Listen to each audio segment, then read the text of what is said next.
Shri Tuljabhavani complex 1 BHK 2 BHK and shop project by Shri Tuljabhavani developers Gawandiwada opposite Asha park near भरड नाका मालवण सिंधुदुर्ग।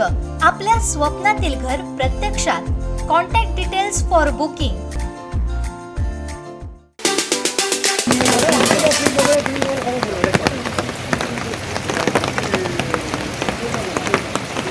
जिल्ह्यात अनेक ठिकाणी पडत असलेल्या मुसळधार पावसामुळे जनजीवन विस्कळीत झालंय। कसाल ओरोस येथे पूरस्थिती निर्माण झाली आहे। ग्रामस्थांच्या घरामध्ये पाणी शिरलं। पूरस्थितीत आमदार वैभव नाईक पूरस्थितीची पाहणी करत मदतीला उतरले। नागरिकांच्या घरात पाणी शिरलं याची माहिती मिळताच आमदार वैभव नाईकांनी तातडीने या ठिकाणी भेट देत पाहणी केली। घरात पाणी गेलेल्या नागरिकांची तात्पुरती राहण्याची व जेवणाची व्यवस्था करत त्यांना धीर दिला। त्यांना आवश्यक वस्तू पुरवण्याचं नियोजन केलं। जिल्हाधिकारी यांच्याशी चर्चा करत उपाययोजना करण्याच्या सूचना दिल्या।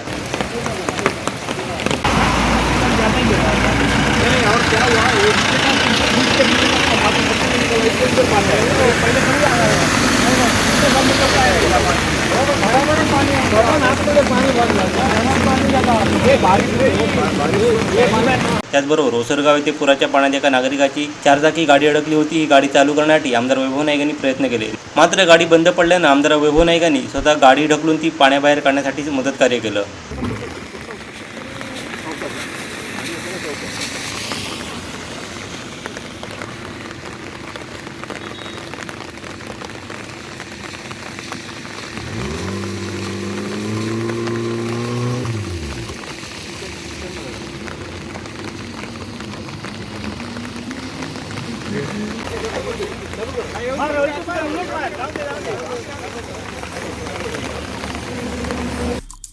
आमचे दिवसभरातले सर्व अपडेट्स, ताज्या घडामोडी आणि थेट लाईव्ह पाहण्यासाठी सबस्क्राईब करा, लाईक करा कोकणचं नंबर 1 महा चॅनल कोकण 7 लाईव्हचं YouTube चॅनल।